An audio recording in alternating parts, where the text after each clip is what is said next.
Hello guys, and welcome to my channel. So today I'm going to show you my approach to changing colours in Photoshop. I see quite a few tutorials where they change the colour perfectly in 1 or 2 clicks, and I find that rarely happens for me. It works okay when I'm editing individual objects or parts of an image, but if I'm trying to change a colour overall or get an interesting colour grade, I find that really works. So my approach is to build up layers using the Hue and Saturation layer. If you haven't done so already, please do subscribe to my channel, I really appreciate it, and I'll be sharing lots of editing and Photoshop tips in future. So let's get started. Let's take a sample of the roses in her hair. So that's magenta. Let's change the hue. Let's choose a pinkish hue for this point. As you can see, that worked very well. We can just create a black mask and then draw in with a white brush where we want that change to show. So we're just making a headdress and the flowers look pink.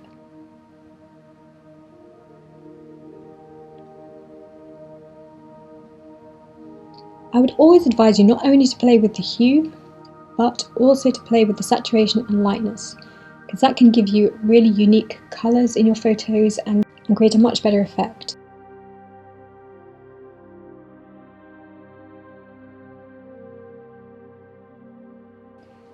So I like that. Again, it's just a case of playing and seeing what works for your image, so before and after. So that worked very well if we're just making a small colour change in our image. Now suppose we want to make a more global change. So we want to change everything that's purple in that image to a blue colour. Let's select our magentas again, and let's change the hue to blue. And as you can see, that's captured most of our image, but it has left a few parts behind. So there's some pinkish, reddish flowers left over, which I don't particularly like.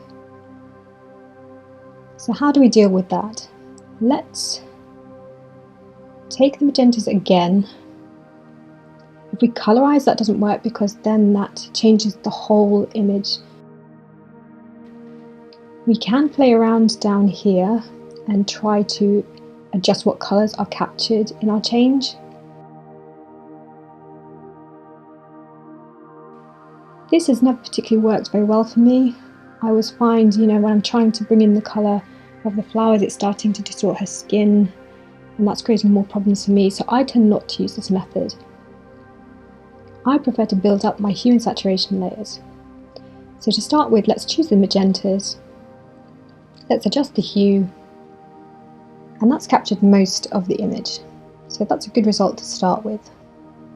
Now let's just add a second hue and saturation layer, and now we're going to just target parts of the image where colours have been left behind. So I want to take out the reds and the magentas. So let's try just changing the hue again, and maybe that will be enough to capture some of the colours that have been left behind. So now we can just create a black mask to mask out the rest of the image and paint in where we want that colour to show.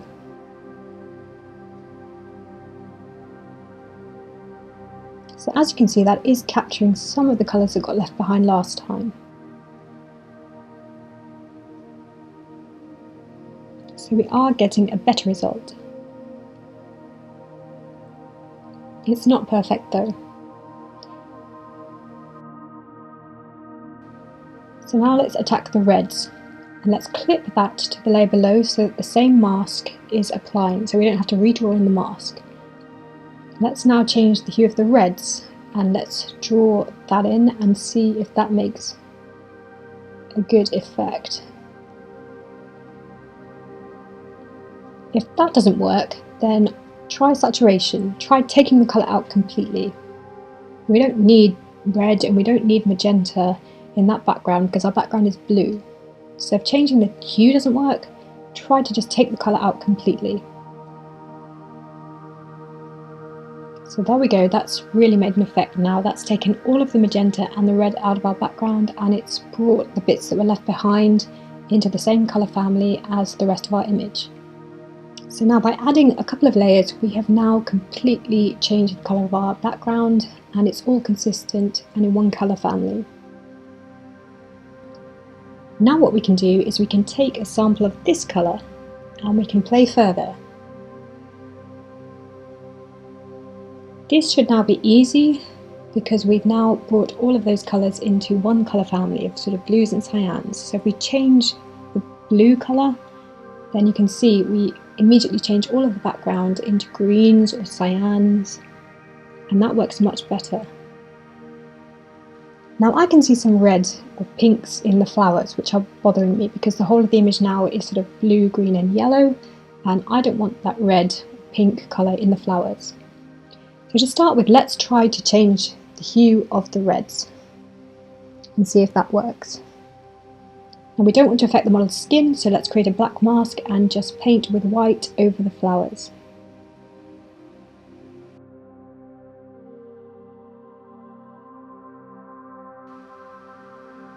Let's try to take out the saturation if that doesn't work. Or we can do a combination of both. Also changing the lightness will sometimes help, so just have a play with all three sliders.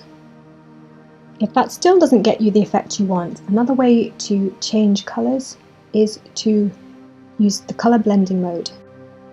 So to do that, we create a blank layer. We take a sample of the colour we want to use, and then with the brush we just paint over the areas that we don't like, so that pink on the flowers. It will look awful to start with, but don't worry, because when we change it to colour blending mode it will look a lot better. And then we just need to reduce the opacity until we get the colour that we want, or the intensity that we want. So that's another way to change colours. And often I'll use a combination of the hue and saturation layer and the colour blending mode to get the colour that I want. So that's before, and that's where we've got to now. So let's play even further. Let's try to go for a more unique colour grade, a bit more of a moody sort of effect.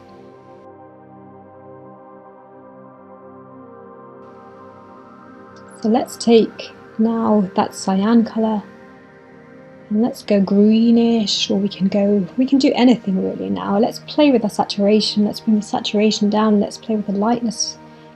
Let's make it really kind of just saturated, ethereal, moody.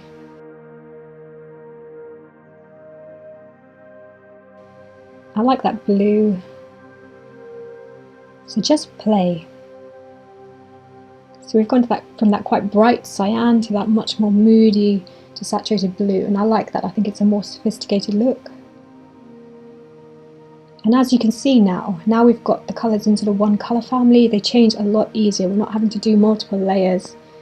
You know, we've done the hard work in the beginning. I do tend to mask out the model's skin just to make sure I'm not sort of distorting anything in her skin. That's particularly important if you're playing with reds or yellows, because that will really influence the model's skin. Also just be careful with her eyes. If she's got blue or green eyes and you're playing with blues or greens, that you don't make her eyes a crazy colour. So now let's play even further with the colours that we've got in this image. Let's go for a more pinky element. Let's get back to the sort of warmer side. Again, let's play with saturation, lightness, and you can see what a range of colours we can get. And this is just a JPEG image, so imagine what you can get if you're working with a RAW or TIFF file where you have a lot more colour information. So because we're going sort of pinkish, I'm going to just make sure we're not affecting the model's skin anywhere. So let's just mask out the model.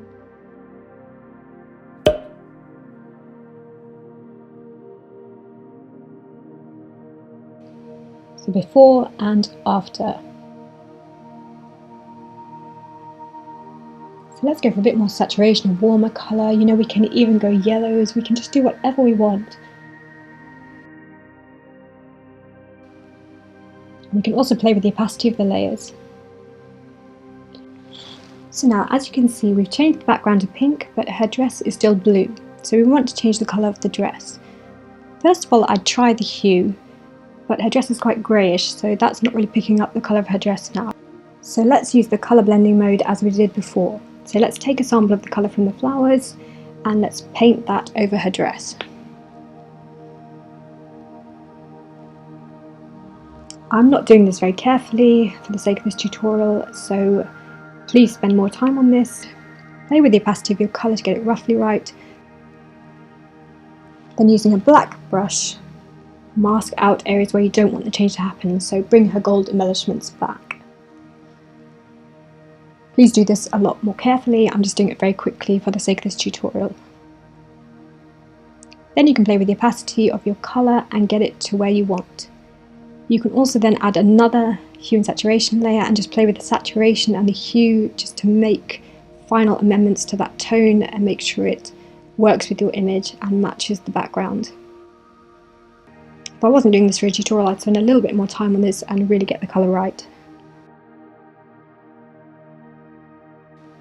So guys, that shows you how I approach changing colours in my image. You can get some really beautiful colour grading effects by doing this, as well as just changing the colours of individual objects. It gives you so much freedom because at the time of shooting, if you don't have a dress you like, you can change the colours afterwards. If your location isn't perfect, you can change the colours in the location. You can really get a beautiful effect and interesting colour grade. Let me know how you get on with this technique. I'd love to see what you do. Thanks guys, bye bye.